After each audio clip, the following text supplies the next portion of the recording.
2027 విద్యా సంవత్సరం నుంచి ప్రీ ప్రైమరీ నుండి ఇంటర్మీడియట్ వరకు చదువుతున్న విద్యార్థులకు నాణ్యమైన పోషకాలతో రాష్ట్రంలో నూతనంగా బ్రేక్ఫాస్ట్ పథకాన్ని ప్రారంభించేందుకు ప్రభుత్వం నిర్ణయించింది.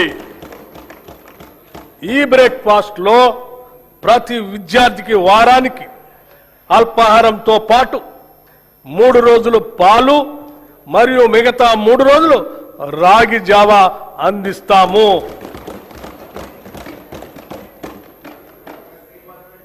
This landmark initiative will improve nutrition and health outcomes, increase attendance and punctuality, reduce dropouts and absenteeism. It will ease the burden on working parents. In simple words, no child in Telangana should begin a school day on an empty stomach. This is a watershed reform for student welfare. This breakfast initiative will not only nourish bodies, it will nourish the future of Telangana. Intermediate విద్యార్థులకు మధ్యాహ్న భోజన పథకం ఈ రోజు నేను ప్రకటించబోయే మరో అత్యంత ముఖ్యమైన సంస్కరణ. ప్రభుత్వ జూనియర్ కళాశాలల్లో ఇంటర్మీడియట్ అభ్యసిస్తున్న మన విద్యార్థులకు కూడా ఇకపై నూతనంగా మధ్యాహ్న భోజన పథకాన్ని విస్తరిస్తున్నాం. విద్యార్థుల సంక్షేమం కోసం మనం తీసుకుంటున్న చర్యల్లో ఇది ఒక సరికొత్త అధ్యాయానికి నాంది. కౌమార దశ అనేది ఎంతో కీలకమైన దశ.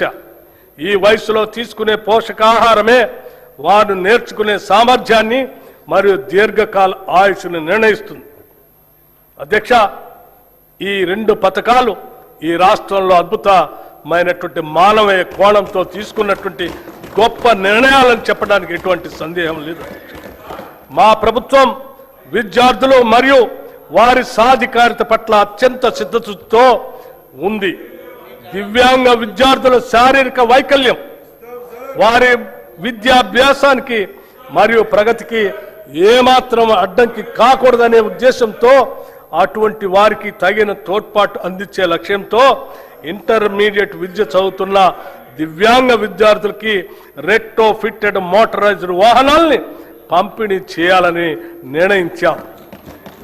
రాష్ట్రంలోని అన్ని వసతి గృహాలు, గురుకుల విద్యా సంస్థల్లోని వంటశాలల అపరిశుభ్రత వలన విద్యార్థులు అనారోగ్యం పాలవుతున్నారు. దీనిని దృష్టిలో ఉంచుకొని ఆ వంటశాలల నిర్వహణలో వస్తున్న ఇబ్బందులను అధిగమించడానికి ఈ బడ్జెట్లో ఆధునీకరించడానికి మా ప్రభుత్వం నిశ్చయించింది. అన్ని వసతి గృహాలు, గురుకుల విద్యా సంస్థల వంటశాలల ఆధునీకరణకు కోట్ల రూపాయల ప్రతిపాదన 100 కోట్ల రూపాయలని ప్రతిపాదించాం.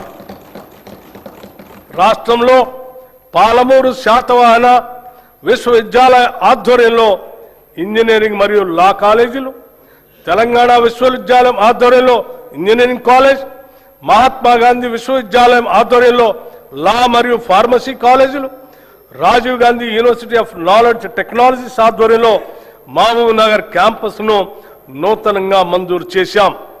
వీటికి అదనంగా ప్రభుత్వ పాలిటెక్నిక్ కాలేజ్ కోస్కీని ప్రభుత్వ ఇంజనీరింగ్ కళాశాలగా అప్గ్రేడ్ చేశాం.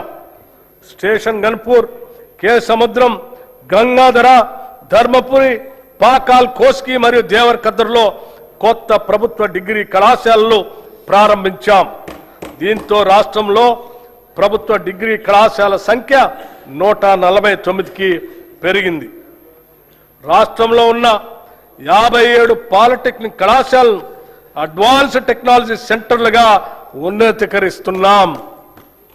యువతను భవిష్యత్ ఉద్యోగ అవకాశాలు కల్పించడానికి, ఎంటర్ప్రెన్యూర్లుగా ఎదగటానికి వీలుగా పాలిటెక్నిక్ కళాశాలలో 15 కొత్త కోర్సులు 2026-27 విద్యా సంవత్సరంలో ప్రారంభిస్తున్నాం. విశ్వవిద్యాలయాలు, పరిశోధన సంస్థలకు సంబంధించి భూ విజ్ఞాన, ఖనిజ శాస్త్ర పరిశోధనలకు ప్రత్యేకంగా doctor Manmohan Singh earth sciences యూనివర్సిటీని భద్రాద్రి కొత్తగూడెం జిల్లాలో స్థాపించాం. అలాగే రాష్ట్ర విశ్వవిద్యాలయాల్లో న్యాయ ఇంజనీరింగ్ కళాశాల ద్వారా కొత్త ప్రొఫెషనల్ కోర్సులు ప్రారంభించబడ్డాయి. మౌలిక సదుపాయాల అభివృద్ధి కోసం ఉస్మానియా విశ్వవిద్యాలయానికి 1000 కోట్ల రూపాయలు, వీరనారి చాకలి ఐలమ్మ మహిళా విశ్వవిద్యాలయానికి 400 కోట్ల రూపాయలు ఈ బడ్జెట్లో ప్రతిపాదిస్తున్నాం. మిగిలిన విశ్వవిద్యాలయాలకు కూడా అవసరమైన నిధులు కేటాయిస్తున్నాం. స్కిల్ యూనివర్సిటీ నేటి పోటీ ప్రపంచంలో పరిశ్రమలకు అవసరమగు నైపుణ్యాలున్న మానవ వనరుల కొరత నెలకొని ఉంది. చాలా సందర్భాల్లో ఇంటర్మీడియట్ మరియు డిగ్రీ కళాశాల నుండి ఉత్తీర్ణులైన వస్తున్న మన విద్యార్థుల్లో ఆశించిన స్థాయిలో నైపుణ్యాలు ఉండటం లేదు. అలాగే అధునాతన ప్రత్యేక నైపుణ్యాలు అవసరమైన ఉద్యోగాలకు వారు పూర్తి స్థాయిలో సిద్ధంగా ఉండటం లేదు. ఈ అంతరాన్ని పూడ్చాలనే దార్శనికతతో అటు విద్యావంతులైన నిరుద్యోగ యువత ఎదుర్కొంటున్న ఇబ్బందులను, ఇటు పరిశ్రమలు ఎదుర్కొంటున్న నైపుణ్యం కలిగిన మానవ వనరుల కొరతను ఏకకాలంలో పరిష్కరించాలనే ఉద్దేశంతో మన రాష్ట్ర ప్రభుత్వం యంగ్ ఇండియా స్కిల్ యూనివర్సిటీని స్థాపించింది. పరిశ్రమల అవసరాలకు అనుగుణంగా ఆయా పరిశ్రమల భాగస్వామ్యంతోనే రూపొందించిన పాఠ్యాంశాల ద్వారా యువతకు ప్రత్యేక నైపుణ్యాలని అందిస్తాము. ఈ స్కిల్ యూనివర్సిటీని విద్యాశాఖ పరిధిలో తీసుకొని వస్తున్నాము. రాష్ట్రంలోని 65 ప్రభుత్వ ఐటీఐలను ఆధునిక పరిశ్రమ అవసరాలు తగినట్లుగా తీర్చిదిద్దేందుకు అడ్వాన్స్డ్ టెక్నాలజీ సెంటర్లుగా ప్రభుత్వం ఉన్నతీకరించింది. దీనికి అదనంగా 53 అడ్వాన్స్ టెక్నాలజీ సెంటర్ ఏటీసీలను మంజూరు చేసింది. వీటి నిర్వహణ పనులు పురోగతిలో ఉన్నాయి. దీంతో మొత్తం 118 అడ్వాన్స్డ్ టెక్నాలజీ సెంటర్లు అందుబాటులోకి వస్తున్నాయి. అడ్వాన్స్ టెక్నాలజీ సెంటర్లో శిక్షణ పొందుతున్న ట్రైనీలకి ప్రతి నెల 2000 రూపాయలు స్కాలర్షిప్ రూపంలో ఇవ్వాలని ప్రభుత్వం నిర్ణయించింది. నైపుణ్యాలకు సంబంధించిన అన్ని సంస్థలను ఒకే గొడుగు కిందకు తీసుకొని రావటానికి అడ్వాన్స్డ్ టెక్నాలజీ సెంటర్లు, పాలిటెక్నిక్ కళాశాలలు మరియు టామ్కామ్లను ఈ స్కిల్ యూనివర్సిటీ పరిధిలోకి తీసుకొస్తాం. యువతను బ్లూ కాలర్ ఉద్యోగాల కోసం సన్నద్ధం చేసేలా ఉస్మానియా యూనివర్సిటీ, జేఎన్టీయూ తదితర విద్యా సంస్థల తరహాలో ఈ విశ్వవిద్యాలయాన్ని తయారు చేయటమే మా ప్రధాన ఉద్దేశ్యం. 2047 నాటికి రాష్ట్ర ఆర్థిక వ్యవస్థను $3 ట్రిలియన్ స్థాయికి చేర్చాలనే మహోన్నత లక్ష్యంతో ఉన్నాం. ఇందుకు మనకు భారీ సంఖ్యలో నైపుణ్యం కలిగిన మానవ వనరులు అవసరం. భారతదేశంతో పాటు ప్రపంచవ్యాప్తంగా ఉన్న నైపుణ్య ఆధారిత బ్లూ కాలర్ ఉద్యోగ అవకాశాలు, అవసరమైన మానవ వనరులను అందించడంలో తెలంగాణ రాష్ట్రాన్ని యావత్ ప్రపంచానికి ఆదర్శంగా తీర్చిదిద్దాలని మేము భావిస్తున్నాం. పిల్లల భవిష్యత్తు కోసం తీసుకునే నిర్ణయాలు ఎప్పుడూ ఖర్చు కాదు, అవి పెట్టుబడులు మాత్రమే. అమ్మ కలలు పిల్లల చదువు, ఇవే తెలంగాణ భవిష్యత్తు. అమ్మ కలలు పిల్లల చదువు, ఇవే తెలంగాణ భవిష్యత్తు. ఈ బడ్జెట్లో విద్యారంగానికి 26,674 కోట్ల రూపాయలు ప్రతిపాదిస్తున్నాం. రాష్ట్రంలోని పేద ప్రజలందరికీ నాణ్యమైన వైద్య సేవలు అందించడమే లక్ష్యంగా మా ప్రభుత్వం ప్రజా ఆరోగ్య వ్యవస్థను బలోపేతం చేస్తుంది.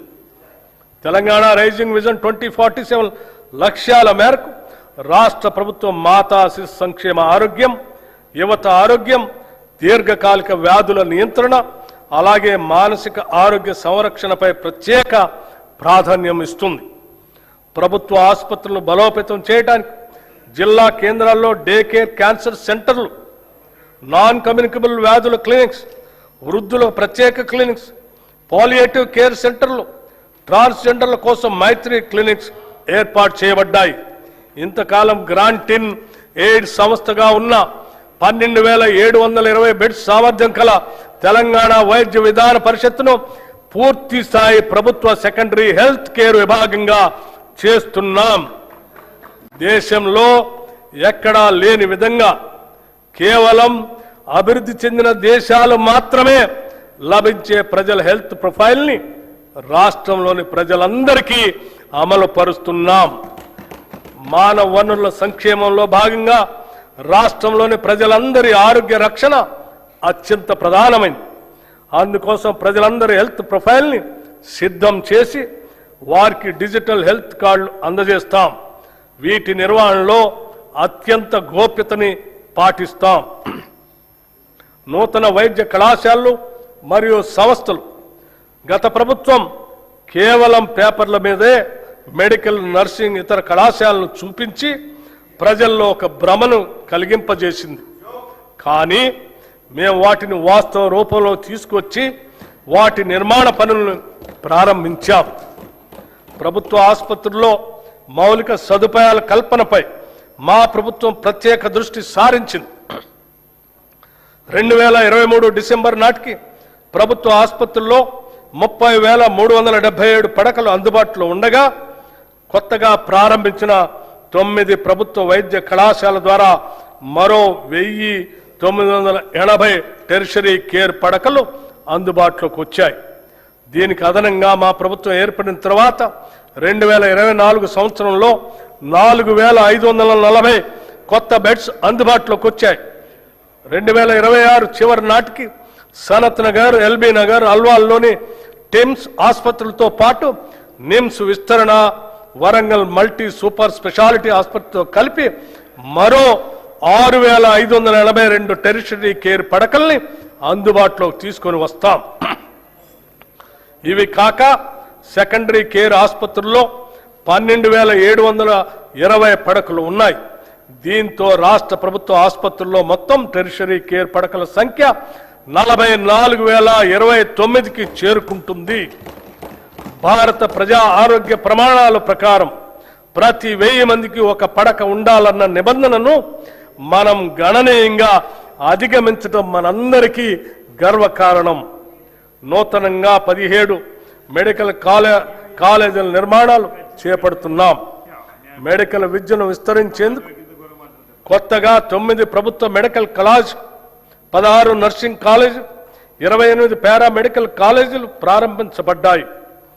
చికిత్స ఆధారిత వ్యవస్థ నుంచి నిరోధక వైద్య సేవల వైపు మార్పును తీసుకొని వస్తున్నాం. ఈ బడ్జెట్లో వైద్య మరియు ఆరోగ్య శాఖకి 13,679 కోట్ల రూపాయలు ప్రతిపాదిస్తున్నాం. ఉద్యోగులు, ఉపాధ్యాయులు, పెన్షనర్ల సంక్షేమం.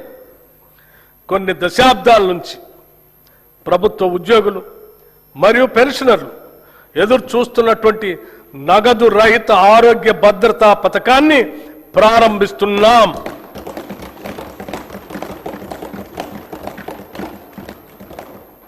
ఈ పథకం ఉద్యోగస్తులు, పెన్షనర్లు, వారిపై ఆధారపడిన కుటుంబ సభ్యులు అందరికీ వర్తిస్తుంది.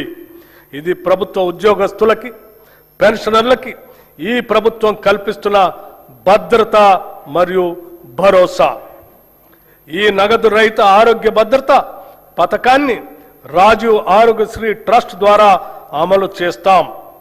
ప్రభుత్వ ఆసుపత్రులతో పాటు 421 ఎంపానెల్ ప్రైవేట్ ఆసుపత్రుల్లో 1,998 వ్యాధులకు ఈ పథకం ద్వారా చికిత్స